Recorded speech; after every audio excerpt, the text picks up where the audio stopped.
നമസ്കാരം. പൊളിച്ചെഴുത്തിലേക്ക് സ്വാഗതം. മലയാള മാധ്യമങ്ങളുടെ നിരന്തരമുള്ള നിലവിളിയാണ് ചോദ്യങ്ങൾക്ക് നരേന്ദ്രമോദിയോ അമിത്ഷായോ മറുപടി പറയുന്നില്ല. കൃത്യമായ ചോദ്യങ്ങൾ ഞങ്ങൾ ചോദിക്കുന്നു, മറുപടി കിട്ടുന്നില്ല. ഒടുവിൽ ഈ തെരഞ്ഞെടുപ്പിൻ്റെ നടുക്ക് വെച്ച് അമിത്ഷാ ഇവരുടെ കയ്യിൽ പെട്ടത് ചില്ലറക്കാരുടെ കയ്യിലല്ല കേട്ടോ, മലയാള മനോരമക്കാരുടെ കയ്യിലാണ് പെട്ടത്, മനോരമ വിഷൻ. അപ്പം ഞാനും വിചാരിച്ചു ഇങ്ങേര് പെട്ടു, ഇത്തവണ രക്ഷയില്ല, ഇവർ കൈകാര്യം ചെയ്യും, കൃത്യമായ ചോദ്യങ്ങൾ ചോദിക്കും, അമിത്ഷാ പതറിപ്പോവും എന്ന് വിചാരിച്ചു. ഏതായാലും ആ കാഴ്ച നമുക്കൊന്ന് കാണാം. രാഷ്ട്രീയമായി ഇന്ന് ഇന്ത്യയിലെ ഏറ്റവും ശക്തനായ പൗരൻ പ്രധാനമന്ത്രി നരേന്ദ്രമോദിയാണ്. അങ്ങനെയെങ്കിൽ രണ്ടാമത്തെ ആൾ ആരായിരിക്കും? ആ ചോദ്യത്തിനുള്ള ഉത്തരമാണ് ഇന്ന് നമുക്കൊപ്പമുള്ളത്. BJP ദേശീയ അധ്യക്ഷൻ ശ്രീ അമിത്ഷാ. നരേന്ദ്രമോദിയെ അധികാരത്തിൽ ഉറപ്പിച്ചു നിർത്താനുള്ള തന്ത്രങ്ങൾ മെനഞ്ഞ് രാജ്യമെങ്ങും പര്യടനം നടത്തുന്നതിനിടെയാണ് അദ്ദേഹം നമ്മോടൊപ്പം അല്പനേരം ചെലവഴിക്കുന്നത്. മലയാള മനോരമ പ്രതിനിധി ശ്രീ സുജിത് നായരും എനിക്കൊപ്പമുണ്ട്. തിരഞ്ഞെടുപ്പ് തന്ത്രങ്ങളെക്കുറിച്ചും പ്രതീക്ഷകളെക്കുറിച്ചും പ്രശ്നങ്ങളെക്കുറിച്ചും വിവാദങ്ങളെക്കുറിച്ചും എല്ലാം BJP അധ്യക്ഷൻ മനസ്സ് തുറക്കുമെന്നാണ് ഞങ്ങൾ പ്രതീക്ഷിക്കുന്നത്. സർ, നമസ്കാരം. നമസ്കാരം. അപ്പോൾ കാര്യം വളരെ ഭംഗിയാണ്. നരേന്ദ്രമോദി സർക്കാരിൽ നരേന്ദ്രമോദി കഴിഞ്ഞാൽ ഏറ്റവും ശക്തൻ അമിത്ഷാ, അതെല്ലാവർക്കും അറിയാം. അദ്ദേഹത്തിൽ നിന്ന് വിപ്ലവകരമായ ഉത്തരങ്ങൾ പ്രതീക്ഷിച്ചുകൊണ്ടാണ് ഇത് തുടങ്ങുന്നത്. നല്ലൊരു തുടക്കമൊക്കെയാണ്. അതിലെനിക്ക് ഇഷ്ടപ്പെട്ടത് ഒരു ബലത്തിനായിരിക്കും ഒരാളല്ല ഇൻ്റർവ്യൂ ചെയ്യുന്നത്, 2 പേരാണ്, മനോരമയിലെ 2 പേർ. പക്ഷേ ഞാൻ പ്രതീക്ഷിച്ചിരുന്നത് മനോരമയിലെ വലിയ സീനിയർ പത്രപ്രവർത്തകർ വരുമെന്നാണ്. അവരാരും വന്നില്ല. അവരുടെ ആവശ്യമില്ലായിരിക്കും, ജൂനിയർ ആൾക്കാർ മതിയായിരിക്കും. സുജിത് നായർക്ക് സാമാന്യം സീനിയർ തന്നെയാണ് കേട്ടോ, ഞാൻ അവരെ കുറച്ച് പറയുകയല്ല. എന്നാലും അവരെക്കാൾ വലിയ ആളുകളാണല്ലോ ഷാനി പ്രഭാകർ, നമ്മുടെ ജോണി ലൂക്കോസൊക്കെ. അവരൊക്കെ മാറിയിട്ട് അമിത്ഷായ്ക്ക് പിള്ളേരൊക്കെ മതി എന്ന് തീരുമാനിച്ചുകൊണ്ടായിരിക്കാം. ഏതായാലും ഇൻ്റർവ്യൂ തുടങ്ങി. നമുക്കത് ആദ്യത്തെ ചോദ്യം ഒന്ന് കേൾക്കാം. अभी जो मैं मलयालम में जो कहा था वो ये है कि देश के सबसे ताकतवर राजनेताओं की लिस्ट में, श्रेणी में आप दूसरे स्थान पर हैं मोदी जी के बाद. इसके बारे में आप क्या कहेंगे? इससे आप सहमत हैं? എൻ്റെ ദൈവമേ, എന്തൊരു അവിഞ്ഞ ചോദ്യമാണെന്ന് നോക്കി. മോദി കഴിഞ്ഞാൽ രണ്ടാമത്തെ ശക്തൻ താങ്കളാണ്, താങ്കൾ എന്തു പറയുന്നു, അതിനോട് യോജിക്കുന്നു എന്നാണ് ചോദ്യം. ഈ ഓപ്പണിങ് ഒരു ഇൻ്റർവ്യൂവിൻ്റെ തുടക്കത്തിൽ ഇതുപോലൊരു ചോദ്യം ചോദിക്കുക എന്ന് പറഞ്ഞു കഴിഞ്ഞാൽ സത്യത്തിൽ എന്ത് ചോദിക്കണമെന്ന് നിശ്ചയമില്ലാതെ പോയിരുന്നു എന്നാണ് മനസ്സിലാക്കേണ്ടത്. അല്ലെങ്കിൽ ഇങ്ങനെ ഒരു മണ്ടൻ ചോദ്യം ചോദിക്കുകയില്ല. ഞാൻ രണ്ടാമനാണ്, ഞാൻ ശക്തനാണ് എന്ന് അദ്ദേഹത്തിന് ഉത്തരം പറഞ്ഞാൽ കഴിഞ്ഞു. അതല്ലെങ്കിൽ ഞാൻ രണ്ടാമനല്ല, നിങ്ങൾ വിചാരിക്കുന്ന പോലെ ശക്തനുമല്ല എന്ന് പറഞ്ഞാലും ഉത്തരം കഴിഞ്ഞു. ചുരുക്കി പറഞ്ഞാൽ പ്രത്യേകിച്ച് ഒരു ഉത്തരം പറയാൻ പറ്റാത്ത ഒരു ചോദ്യം ചോദിക്കുക, അതും വ്യക്തിപരമായ ചോദ്യം. ഏതായാലും അമിത്ഷാ അതിന് ഉത്തരം കൊടുക്കുന്നുണ്ട്, കേൾക്കാം. ऐसे कोई थर्मोमीटर नहीं है ताकत का, जनता ही ताकत होती है. और मैं मानता हूं कि मोदी जी के साथ इस देश की जनता एक चट्टान की तरह खड़ी है और पूरा देश मोदी जी को फिर से प्रधानमंत्री बनाना चाहता है. ചെറിയൊരു ഉത്തരമാണ് അമിത്ഷാ കൊടുക്കുന്നത്. അല്പം പരിഹാസത്തോടെ അദ്ദേഹം പറയുന്നു, ഈ ശക്തി അളക്കാനുള്ള മീറ്റർ ഒന്നും ആരുടെ കയ്യിലും ഇല്ലല്ലോ, ഞങ്ങളുടെ ശക്തി എപ്പോഴും ജനങ്ങളാണ്, ആ ജനങ്ങൾ ഒരു പർവ്വതം പോലെ ഞങ്ങളുടെ കൂടെ നിൽക്കും എന്ന് ഞങ്ങൾ പ്രതീക്ഷിക്കുന്നു. കഴിഞ്ഞു ഉത്തരം. ഒരു ബലമില്ലാത്തൊരു ചോദ്യം നിസ്സാരമായൊരു ഉത്തരം കൊണ്ട് അമിത്ഷാ അതിനെ നേരിടുകയും ചെയ്യുന്നു. അടുത്ത ചോദ്യം നോക്കാം. BJP अपने चुनाव के प्रचार में सबसे ज्यादा महत्व ताकत को देता है, चाहे सेना की ताकत हो या सरकार की ताकत हो या प्रधानमंत्री जी की ताकत हो. इसका कारण क्या है? അടുത്ത ചോദ്യം നിങ്ങൾ നോക്കണം. ജനങ്ങളാണ് ഞങ്ങളുടെ ശക്തി എന്ന് അമിത്ഷാ. ആ ശക്തി ഹിന്ദിയിൽ താക്കത്ത് എന്ന് പറയും. ഈ താക്കത്ത് എന്നുള്ള വാക്കിൽ നിന്നാണ് അടുത്ത ചോദ്യം ഇവരുണ്ടാക്കുന്നത്. വാസ്തവത്തിൽ ഇവരുടെ മനസ്സിൽ ചോദ്യമൊന്നുമില്ല. അദ്ദേഹത്തിൻ്റെ ഉത്തരത്തിൽ ഉപയോഗിച്ചൊരു വാക്ക് താക്കത്ത് അഥവാ ശക്തി, അതിൽ നിന്ന് തുടങ്ങുന്നു. നിങ്ങളുടെ ക്യാമ്പയിൻ മൊത്തം ഒരു ശക്തിയെ ചൊല്ലിയാണല്ലോ. സൈന്യത്തിൻ്റെ ശക്തി, ശാസ്ത്രജ്ഞന്മാരുടെ ശക്തി, ജനങ്ങളുടെ ശക്തി, പാർട്ടിയുടെ ശക്തി എന്നൊക്കെ പറയും. ഇതെന്തുകൊണ്ടാണ് എന്ന് ചോദ്യം. ഇതും സത്യത്തിൽ നിങ്ങളൊന്ന് മനസ്സിരുത്തി നോക്കിയാൽ ഒരു മണ്ടൻ ചോദ്യമല്ലേ. ഓരോ രാഷ്ട്രീയ പാർട്ടിയും അവരുടെ ശക്തി എന്താണ് എന്ന് തെളിയിച്ചുകൊണ്ടും പറഞ്ഞുകൊണ്ടുമാണ് രാഷ്ട്രീയത്തിൽ മുന്നേറുന്നതും പിന്നോട്ടാവുന്നതും ഒക്കെ ശക്തിയുള്ളപ്പോൾ മുന്നേറുകയും ശക്തി ക്ഷയിക്കുമ്പോൾ പുറകിലായി പോവുകയും ചെയ്യുക എന്നുള്ളൊരു സാധാരണ സംഭവമാണ്. അപ്പോൾ എന്തുകൊണ്ടാണ് നിങ്ങൾ ശക്തിയെ ആശ്രയിക്കുന്നത്, പിന്നെന്താ ദൗർബല്യത്തെ ആശ്രയിക്കണം? എന്താ ഈ ചോദ്യത്തിൻ്റെ അർത്ഥം എന്താ? ഏതായാലും ആ ചോദ്യത്തിനും അമിത്ഷാ उत्तर കൊടുക്കുന്നുണ്ട്, കേട്ടോളൂ. स्वाभाविक रूप से नरेंद्र मोदी जी ने जिस प्रकार से 5 साल काम किया है देश की सुरक्षा के लिए, देश के गौरव को बढ़ाने के लिए, देश के गरीबों के गरीबी के उन्मूलन के लिए, इंफ्रास्ट्रक्चर को बढ़ावा देने के लिए, इकोनॉमी को स्टेबल करने के लिए, दुनिया में देश के गौरव को बढ़ाने के लिए, तो नरेंद्र मोदी जी की लोकप्रियता भारतीय जनता पार्टी की बड़ी ताकत है. और जहां तक देश की सुरक्षा का सवाल है, मैं मानता हूं कि आजादी के बाद पहली बार देश की रक्षा नीति और देश की विदेश नीति को सुस्पष्ट करने का काम भारतीय जनता पार्टी की सरकार ने करा. आगे जितनी भी सरकारें चली, इसमें रक्षा नीति और विदेश नीति दोनों के बीच में हमेशा कंफ्यूजन बना रहा. भारतीय जनता पार्टी की सरकार ने देश की रक्षा नीति और देश की विदेश नीति दोनों को स्पष्ट किया है और रक्षा नीति की प्रायोरिटी स्पष्ट करी. ഈ ചോദ്യത്തിൻ്റെ ഉത്തരത്തിൽ വളരെ നിസ്സാരമായിട്ട് തള്ളിക്കളയുന്നതിന് പകരം സാരവത്തായ ഒരു കാര്യം അമിത്ഷാ പറയുന്നുണ്ട്. ജനങ്ങൾക്ക് വേണ്ടി ചെയ്ത ഒരുപാട് കാര്യങ്ങൾ അവിടെ നിൽക്കട്ടെ. നരേന്ദ്രമോദി സർക്കാരിൻ്റെ ഒരു പ്രത്യേകത വിദേശകാര്യ വകുപ്പും പ്രതിരോധ വകുപ്പും തമ്മിലുള്ള ഒരു കോർഡിനേഷൻ, ഒരു സാമഞ്ജസ്യം അത് കൊണ്ടുവന്നു എന്നുള്ളതാണ്. ഇത്രയും കാലം വിദേശകാര്യ വകുപ്പും പ്രതിരോധ വകുപ്പും രണ്ടുപേരും രണ്ട് ദിശയിലായിരുന്നു. അതെപ്പോഴും അങ്ങനെ സംഭവിക്കുന്നതുമാണ്. കാരണം വിദേശകാര്യ വകുപ്പ് എപ്പോഴും മറ്റ് രാജ്യങ്ങളുമായിട്ട് സൗഹൃദം സ്ഥാപിക്കാൻ ആഞ്ഞ് കിണഞ്ഞ് പരിശ്രമിച്ചുകൊണ്ടിരിക്കും. പ്രതിരോധ വകുപ്പാണെങ്കിലോ ഓരോരുത്തരെയും സംശയദൃഷ്ടിയോടെ നോക്കുകയും അടിച്ചാൽ തിരിച്ചടിക്കേണ്ടേ, അതിനുള്ള തയ്യാറെടുപ്പ് വേണ്ടേ എന്ന് പറഞ്ഞിട്ട് മപ്പടിച്ച് നീക്കുകയും ചെയ്യുന്ന ഒരവസ്ഥയാണ്. സ്വാഭാവികമാണ് ആ അവസ്ഥ. ഈ രണ്ട് വിരുദ്ധമായ അവസ്ഥകളിൽ രണ്ടിനെയും ഒന്നിപ്പിച്ച് കൊണ്ടുപോവുക എന്നുള്ള ദുഷ്കരമായ ദൗത്യം വളരെ വിജയകരമായിട്ട് നിർവഹിച്ചു എന്നുള്ളതാണ് നരേന്ദ്രമോദി സർക്കാരിൻ്റെ ഒരു ഗുണം. അതിപ്പോൾ നമുക്ക് ഈ മസൂദ് അസർ എന്നുള്ള ഭീകരനായിട്ട് അന്താരാഷ്ട്ര ഭീകരനായിട്ട് പ്രഖ്യാപിച്ച് കിട്ടാൻ വേണ്ടി ഭാരതം നടത്തിയ നീക്കം വിജയം കണ്ടതെന്ന് നമ്മൾ അറിഞ്ഞു. അപ്പോൾ എല്ലാം കൊണ്ടും വിദേശ നീതി പിന്നെ പ്രതിരോധ നീതി, ഈ രണ്ട് നീതികളും തമ്മിലുള്ള ഒരു സാമഞ്ജസ്യം, രണ്ടും ഏകദേശം ഒരേ ദിശയിൽ ചിന്തിക്കുകയും പ്രവർത്തിക്കുകയും നടപടികൾ എടുക്കുകയും ചെയ്യുന്ന അവസ്ഥ ഇത് കൊണ്ടുവന്നു എന്നുള്ളതാണ് നരേന്ദ്രമോദി സർക്കാരിൻ്റെ വലിയ വിജയം. ഇതപര്യന്തമുള്ള ഒരു സർക്കാരിനും ഈ ഫോറിൻ അഫയേഴ്സും ഡിഫൻസും തമ്മിലുള്ള ബാലൻസ് കൃത്യമായിട്ട് നിർവചിക്കാൻ കഴിഞ്ഞിരുന്നില്ല. അത് നിർവചിക്കുകയും അത് നടപ്പിലാക്കുകയും ചെയ്തു എന്നുള്ളത് നരേന്ദ്രമോദിയുടെ ഒരു വിജയം തന്നെയാണ്. അത് നമുക്ക് കാണാനുമുണ്ട്. എന്ന് വെച്ചാൽ ലോകരാഷ്ട്രങ്ങളുടെ നടുവിൽ പാകിസ്ഥാനെ ഒറ്റപ്പെടുത്തുക, നാട്ടുകാരെ മുഴുവൻ ശത്രുക്കളാക്കാതെ ഏതെങ്കിലും ഒരാൾ മുഖ്യശത്രുവായിട്ട് കൽപ്പിച്ചിട്ട്, അല്ലെങ്കിൽ യാഥാർത്ഥ്യവും അതാണ്, കൽപ്പിക്കുന്നതല്ലല്ലോ, യാഥാർത്ഥ്യം അതാണ്. അപ്പോൾ പാകിസ്ഥാനെ മാത്രം ഒറ്റപ്പെടുത്തിയെടുക്കുക. ഇത്രയും കാലം മസൂദ് അസർ എന്നുള്ള ഭീകരനെ അന്താരാഷ്ട്ര ഭീകരനായിട്ട് പ്രഖ്യാപിക്കാൻ ചൈന തയ്യാറായിരുന്നില്ല. ചൈനയ്ക്ക് പാകിസ്ഥാനുമായിട്ട് ഒരുപാട് കൊടുക്കൽ വാങ്ങലുകളും സ്നേഹബന്ധങ്ങളും ഒക്കെ ഉണ്ട്. അപ്പോൾ അത് മെല്ലെയാണെങ്കിലും ഓരോ ചുവട് വെച്ച് മുന്നേറി. കഴിഞ്ഞ തവണ ചൈന വീറ്റോ ചെയ്യുകയൊക്കെ ചെയ്തെങ്കിലും പിന്നീട് ചൈനയും അത് ഡ്രോപ്പ് ചെയ്തിട്ട് മസൂദ് അസറിനെ എല്ലാവരും കൈയൊഴിഞ്ഞ സ്ഥിതിയായി. ഇതോടെ മസൂദ് അസറിന് മാത്രമല്ല, പാകിസ്ഥാന് തന്നെ കിട്ടുന്ന വിദേശ സഹായവും പരിഗണനയും സപ്പോർട്ടും ഇതെല്ലാം തന്നെ കുറയുകയോ ഇല്ലാതാവുകയോ ചെയ്യും. ഇത് നരേന്ദ്രമോദി സർക്കാരിൻ്റെ വിദേശ നയത്തിൻ്റെയും പ്രതിരോധ നയത്തിൻ്റെയും ഒരു സാമഞ്ജസ്യത്തിൻ്റെ വലിയൊരു ഉദാഹരണമാണ്. ഇതുപോലെ എത്രയോ കാര്യങ്ങൾ, നമ്മുടെ ബാലാക്കോട്ട് ആക്രമണം, ഇതെല്ലാം തന്നെ വിദേശ വകുപ്പും പ്രതിരോധ വകുപ്പും ചേർന്നെടുത്ത തീരുമാനങ്ങളുടെ ഫലമാണ്. അത് പ്രധാനമന്ത്രിയുടെ മാത്രം മികവാണോ എന്ന് ചോദിച്ചാൽ അല്ല.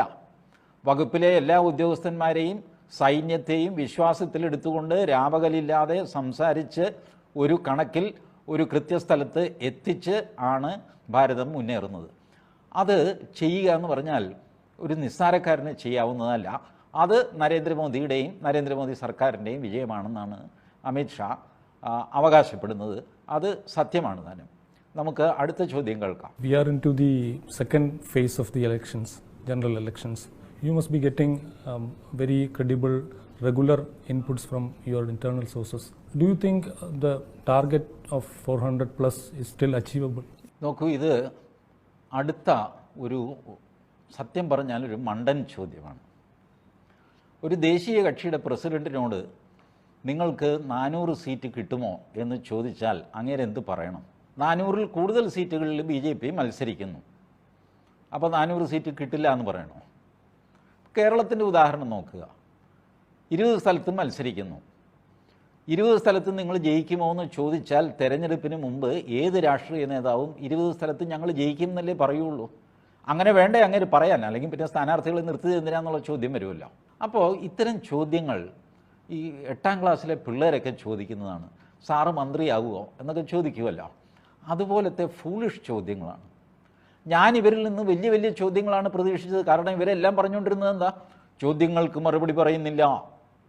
അപ്പോൾ ഞാൻ വിചാരിച്ചു ഘടാഘടിയൻ എന്തെങ്കിലും വലിയ ചോദ്യങ്ങളുണ്ടാകുമെന്ന്. ഒരു ചോദ്യവുമില്ല. അപ്പോൾ ഈ മണ്ടൻ ചോദ്യത്തിൻ്റെ ഉത്തരം നമുക്ക് വിട്ടുകളയാം. അദ്ദേഹം ഉത്തരം പറഞ്ഞു തുടങ്ങുന്നുണ്ട്. 400 എന്നുള്ള ടാർഗറ്റൊന്നും അങ്ങനെയൊന്നും ഞങ്ങൾ വെച്ചിട്ടില്ല എന്ന് പറഞ്ഞ് തുടരുന്നുണ്ട്. അത് അപ്രസക്തമാണ് ആ ഉത്തരം. ഇത് കഴിഞ്ഞിട്ട് ഇവർ കേരളത്തിലേക്ക് വരുന്നു, ഇതേ ചോദ്യം ചോദിക്കുന്നു. ആ ചോദ്യവും കൂടെ നമുക്കൊന്ന് കേൾക്കാം. Amitji, you are in Kerala now. You know that unlike in other states, here the ruling front, both the ruling front and opposition, both are against BJP, and they are aiming for a non-BJP government also. So, how do you view this? मुझे इसमें कोई आश्चर्य नहीं. वो क्या चाहेंगे? वो हमारा विजय थोड़ी ना चाहेंगे. ഇത് വീണ്ടും ഒരു 8ാം ക്ലാസ്സിലെ ചോദ്യമായി പോയി. കേരളത്തിലെ പ്രതിപക്ഷവും ഭരണകക്ഷിയും ഒരേപോലെ നിങ്ങളെ എതിർക്കുന്നു എന്തു പറയുന്നു? ഇതാണ് ചോദ്യം. ഈ പറയുന്നത് കേട്ട് കഴിഞ്ഞാൽ തമിഴ്നാട്ടിൽ വേറെ ഏതാണ് സ്ഥിതി എന്ന് തോന്നും. തമിഴ്നാട്ടിലും ഇങ്ങനെ തന്നെയല്ലേ? ബാക്കി ഒരുപാട് സ്ഥലത്ത് ഇങ്ങനെ തന്നെയാണ്. ഒരുപാട് കക്ഷികൾ BJPയെ എതിർക്കുന്നവരാണ്. അവർ ഭരണത്തിലുണ്ട്, പ്രതിപക്ഷത്തുണ്ട്, അല്ലാതെയുണ്ട്, ഒക്കെയുണ്ട്. അപ്പോൾ അതിനകത്ത് കേരളത്തിന് എന്താ ഒരു പ്രത്യേകത? 2 പേര് ചേർന്ന് BJPയെ എതിർക്കുന്നു. അതെ, ഈ 2 പേരെന്ന് പറഞ്ഞു കഴിഞ്ഞാൽ ഒരു 13-26 പാർട്ടികളുണ്ടല്ലോ. രാമേന്ദ്രൻ കടന്നപ്പള്ളിയുടെ സിംഗിൾ മാൻ ആർമി അടക്കം 26 പാർട്ടികളുണ്ട്. ഇവരൊക്കെ ചേർന്നാണ് BJP എതിർക്കുന്നത്. ഇതിൽ പുതുമ എന്താ? അതുകൊണ്ടാണ് അമിത്ഷാ ഉത്തരം ഒരു മറുചോദ്യമായിട്ട് ഉന്നയിക്കുന്നത്. നിങ്ങൾ എന്താ പ്രതീക്ഷിക്കുന്നത്? അവർ ഞങ്ങളെ അനുകൂലിക്കുമെന്നോ? അല്ലല്ലോ, അവർ ഞങ്ങളെ എതിർക്കും. അതിലെന്താ പുതുമയുള്ളത്? അതിൽ ചോദ്യം എന്താ അതിൽ? ഇപ്പോൾ വാസ്തവം പറഞ്ഞാൽ ഇങ്ങനെ ബോറടിപ്പിക്കുന്ന ഒരു ഇൻ്റർവ്യൂ ഞാൻ കണ്ടിട്ടില്ല. ഇത്രയും മനുഷ്യനെ ബോറടിപ്പിക്കരുത്. ഒരു പാർട്ടിയുടെ അമിത്ഷാ പോലത്തെ ദേശീയ അധ്യക്ഷനെ ഇങ്ങനെ അങ്ങേരുടെ സമയം മെനക്കെടുത്തരുത്. മനോരമ ചാനലിൽ ഒരുമാതിരി ബുദ്ധിശൂന്യമായ കാര്യങ്ങൾ കുറേ കാലമായിട്ട് ഏർപ്പെട്ടുകൊണ്ടിരിക്കുന്നു. ശരി, ആ ബുദ്ധിശൂന്യതയിലെങ്കിലും ഉറച്ചു നിൽക്കണ്ടേ? ചോദ്യം ചോദിക്കുമ്പോൾ നിങ്ങൾക്ക് ചോദിക്കാനുള്ളത് അങ്ങ് ചോദിക്കണ്ടേ? ഇവരെന്തൊക്കെയാണ് പാടിക്കൊണ്ട് നടക്കുന്നത്? ഇപ്പോഴും ഈ ഇൻ്റർവ്യൂവിന് ശേഷവും മറുപടിയില്ലാത്ത ചോദ്യങ്ങൾ എന്ന് പറഞ്ഞ് എല്ലാ മാധ്യമങ്ങളും കൂടെ ഉന്നയിക്കുന്നതാണ് നോട്ട് നിരോധനം. ചോദിക്കരുതായിരുന്നോ? ചോദിക്കുന്നില്ല. ഈ ഇൻ്റർവ്യൂവിൻ്റെ ബാക്കി ഭാഗം സമയക്കുറവുകൊണ്ട് ഞാൻ നിങ്ങളെ കാണിക്കാത്തതാണ്. ഇതൊന്നും ചോദിക്കുന്നില്ല. നോട്ട് നിരോധനം അവർക്ക് അറിയണ്ട. പിന്നെന്താ പെട്രോൾ വില വർധന, ഇതൊക്കെ അറിയണ്ടേ? ഇതൊക്കെ ഇവർ വളരെ ശക്തമായിട്ട് ഉന്നയിച്ചുകൊണ്ടിരുന്ന കാര്യങ്ങളല്ലേ? നിങ്ങൾ ഓർക്കുന്നില്ലേ ഷാനിയുടെയും മറ്റും ഡയലോഗ്? ഞാൻ കേൾപ്പിച്ചു തരാൻ വരണം, കേട്ടോളൂ. കേരളത്തോട് രാഷ്ട്രീയം പറയാൻ BJP പേടിക്കുന്നത് എന്തുകൊണ്ടാണ്? മലയാളികളോട് രാഷ്ട്രീയമായി സംവദിക്കാൻ BJP തയ്യാറാകാത്തത് എന്തുകൊണ്ടാണ്? BJPയുടെ ജനരക്ഷായാത്ര ഉയർത്തുന്ന ഏറ്റവും പ്രധാനപ്പെട്ട ചോദ്യം അതുതന്നെയാണ്. പകരം കേരളം ഭീകരതയുടെ കേന്ദ്രമാണ് എന്ന മുദ്രാവാക്യവുമായി യാത്ര നടത്തുന്നവരോട് ചോദിക്കാതെ വയ്യ. ഈ ചോദിക്കാതെ വയ്യ എന്നുള്ള സ്ഥിതി ഷാനിക്കുണ്ടെങ്കിൽ ചോദിക്കരുതായിരുന്നോ ഷാനി? ഇത് 2 വർഷം മുമ്പത്തെ ചോദ്യമാണ് കേട്ടോ. BJP നടത്തിയ ജനരക്ഷായാത്ര, അതിനെ വിമർശിച്ചുകൊണ്ട് ഷാനി ചോദിക്കുന്ന ചോദ്യങ്ങളാണ്. ഷാനി ഇപ്പോഴും മനോരമയിൽ തന്നെ ഉണ്ടല്ലോ. ചോദിക്കരുതായിരുന്നോ ഈ കുന്ത എന്താന്ന് വെച്ച് കഴിഞ്ഞാൽ? മിസ്റ്റർ അമിത്ഷാ, നിങ്ങൾ എന്തുകൊണ്ട് രാഷ്ട്രീയം പറയുന്നില്ല? അതല്ല, നിങ്ങൾ എന്താ രാഷ്ട്രീയം എന്ന് വെച്ചാൽ ഉദ്ദേശിക്കുന്ന ആ ചോദ്യം അങ്ങ് ചോദിക്കരുതോ? ശരി, ഇനി ഷാനിക്ക് ഇംഗ്ലീഷോ ഹിന്ദിയോ അറിഞ്ഞുകൂടാന്ന് വയ്ക്കുക. അതൊരു കുറച്ചിലായിട്ടൊന്നും ഞാൻ കാണുന്നില്ല. ഷാനിക്ക് മലയാളം മാത്രമേ അറിയുള്ളൂ. ഈ ചോദിക്കാനായിട്ടിരുത്തിയ ആൾക്കാരുടെ അടുത്തെങ്കിലും എഴുതി കൊടുക്കണ്ടേ? മോനെ, ഈ ചോദ്യം കൂടെ ചോദിക്കടാ, അങ്ങനെ കുഴപ്പത്തിലാക്ക്. ഇത് ചെയ്യണ്ടേ? നിങ്ങളൊക്കെ വലിയ സീനിയർ ആൾക്കാരല്ലേ? ഷാനിയുടെ പറയാതെ വയ്യ എന്നുള്ള പരിപാടിയാണ് മനോരമ വിഷൻ്റെ എഡിറ്റോറിയൽ. മനോരമ വിഷൻ്റെ അഭിപ്രായം എന്താണ്, ആ ചാനലിൻ്റെ അഭിപ്രായം എന്താണ് എന്ന് വെളിപ്പെടുന്നത് ഷാനിയുടെ പറയാതെ വയ്യ എന്നുള്ള പരിപാടിയിലൂടെയാണ്. ആ പരിപാടിയിലാണ് ഷാനി നിരന്തരം ചോദ്യങ്ങൾ ഉന്നയിക്കുന്നത്.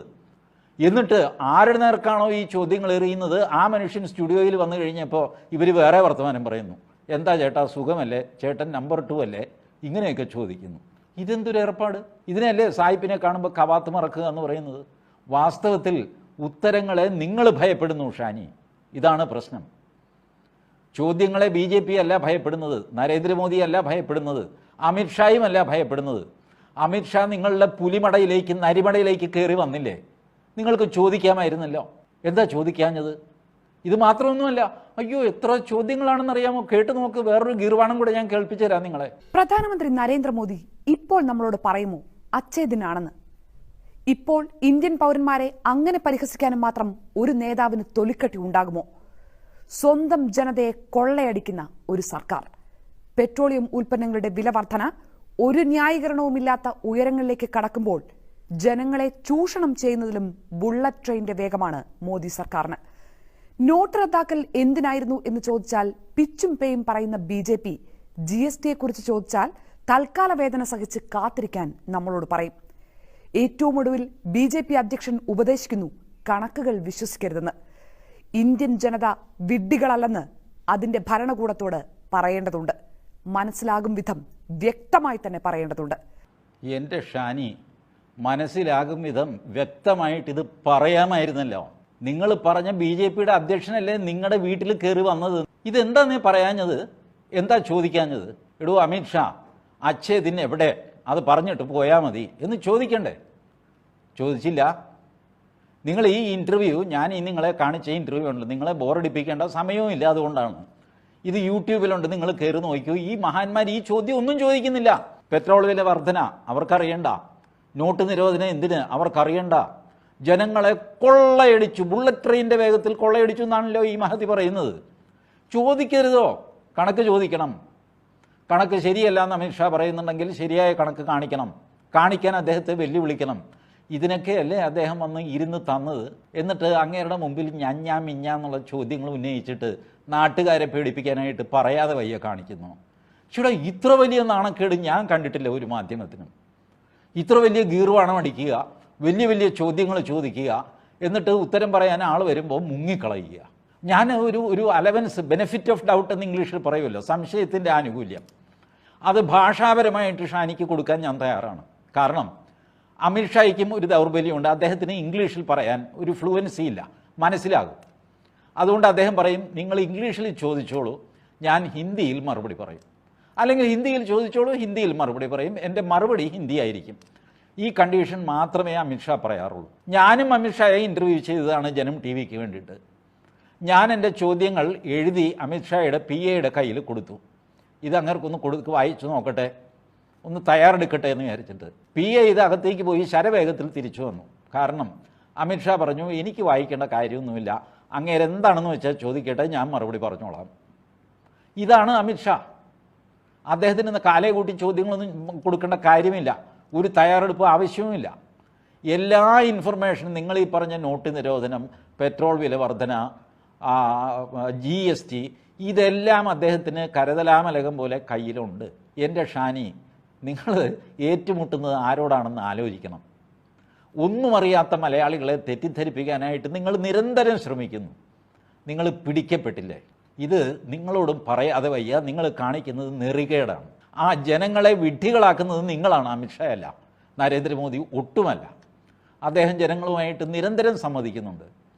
അദ്ദേഹം സംസാരിക്കാത്ത ചാനലുകളുടെ എണ്ണം വളരെ കുറവാണിപ്പോൾ. വെറുതെ നിങ്ങൾ യൂട്യൂബിലൊന്ന് കയറി നോക്കൂ. Times now, CNN, News 18, republic, ഇവർ ആരൊക്കെ അദ്ദേഹത്തെ ഇൻ്റർവ്യൂ ചെയ്യുന്നു. ഒടുവിൽ വെറുതെ ഒരു സിനിമാ താരം അക്ഷയ് കുമാർ, അങ്ങേര് ഇൻ്റർവ്യൂ ചെയ്ത് രാഷ്ട്രീയമല്ല മറ്റു കാര്യങ്ങളാണ്, മാങ്ങ തിന്നാറുണ്ടോ, തേങ്ങ ചരയാറുണ്ടോ എന്നൊക്കെ ചോദിച്ചുകൊണ്ട് അതിനും ഉത്തരം പറഞ്ഞു ആ മനുഷ്യൻ. ഇനി എന്താ വേണ്ടത്? നിങ്ങൾക്ക് മലയാള മാധ്യമങ്ങൾക്ക് വേണ്ടത് തെറ്റിദ്ധാരണ പരത്തുക എന്നുള്ള ഒരു കാര്യമാണ്. അതിന് കൂട്ടു നിൽക്കാനായിട്ട് നിങ്ങൾക്ക് അമിത്ഷായെയോ നരേന്ദ്രമോദിയെയോ സാധാരണ ജനങ്ങളെയോ കിട്ടില്ല. നിങ്ങളുടെ കയ്യിലൊരു സ്റ്റുഡിയോയുണ്ട്, നിങ്ങൾ വലിയ വലിയ കാര്യങ്ങൾ പറഞ്ഞുകൊണ്ടിരിക്കും, അതിനൊന്നും യാതൊരു അടിസ്ഥാനവുമില്ല എന്ന് ആ സ്റ്റുഡിയോയിൽ വന്ന് തെളിയിച്ചിട്ട് പോയ ആളാണ് അമിത്ഷാ. അപ്പോൾ ഇനിയെങ്കിലും ഈ കാപട്യം അവസാനിപ്പിച്ചിട്ട് നിങ്ങൾക്ക് ചോദിക്കാനുള്ള ചോദ്യങ്ങൾ ബോൾഡായിട്ട് അമിത്ഷായോട് ചോദിക്കുക, നരേന്ദ്രമോദിയോട് ചോദിക്കുക. അവരിനിയും കേരളത്തിൽ വരും, ഇനിയും നിങ്ങൾക്ക് ചോദിക്കാം. ഒരു രാത്രി കൊണ്ടൊന്നും നേരം വെളുത്തിട്ടില്ലല്ലോ. ഇനിയും അവസരമുണ്ടാകും. ചോദിക്കാനുള്ള ധൈര്യവും ആർജവവും നിങ്ങൾക്കുണ്ടാവണം. അതില്ല എന്നുള്ളതാണ് എൻ്റെ ആരോപണം. അതുണ്ട് എന്ന് തെളിയിക്കേണ്ടത് മനോരമയിലെ ജേർണലിസ്റ്റുകളാണ്. അല്ലാതെ ജനങ്ങളെ കബളിപ്പിക്കുന്ന രീതിയിൽ ഒരു വശത്തുകൂടെ പറയാതെ വയ്യ എന്ന് പറയുകയും മറുവശത്ത് പറയാനും വയ്യ എന്ന് പറഞ്ഞ് കീഴടങ്ങുകയും ചെയ്യുന്നത് ഒരു അന്തസ്സല്ല. മനോരമയ്ക്കൊരു തറവാടിത്തവും ആഭിജാത്യവും ഉണ്ട്. അത് ഏകദേശം നിങ്ങൾ കളഞ്ഞു കുളിച്ചിരിക്കുന്നു. ഇനി അല്പം ബാക്കിയുണ്ടെങ്കിൽ ഇതുപോലത്തെ പെരുമാറ്റം കൊണ്ട് അതും ഇല്ലാതെയാകും. എല്ലാം കൂടെ നശിച്ച് ആ കണ്ടത്തിൽ കുടുംബം കൂടെ കുളത്തിലിറക്കരുത് എന്ന് മാത്രമേ എനിക്ക് പറയാനുള്ളൂ. പുതിയൊരു പൊളിച്ചെഴുത്തുമായി വീണ്ടും കാണാം. നമസ്കാരം.